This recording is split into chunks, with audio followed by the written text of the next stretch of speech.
ہم ماں باپ کو نوکر سمجھتے، جب چلے جائیں پھر قدر ہوتی۔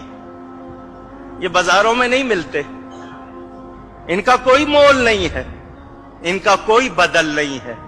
ہماری ہر غلطی پہ وہ پردہ ڈال دیتے ہیں، ہم سے برداشت ہوتے۔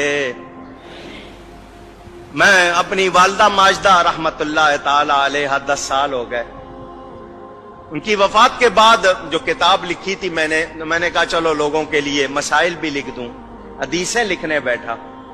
پہلی مرتبہ اس موقع پہ میں نے وہ حدیث پڑھی، اتفاق سے اس سے پہلے میری نظر سے نہیں گزری تھی۔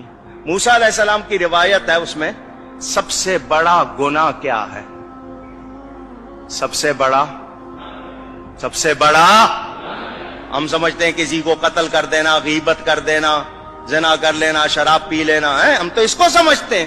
اس حدیث میں تھا سب سے بڑا گناہ یہ ہے ماں باپ بلائیں اور میں کہہ دوں میرے پاس ٹائم نہیں ہے، یہ سب سے بڑا گناہ۔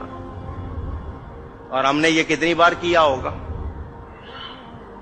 ہم تو آرڈر چلاتے، ماں کو کہہ دیں گے صبح اتنے بجے مجھے ناشتہ چاہیے، میرے کپڑے چاہیے، میرے دوست آ رہے ہیں، یہ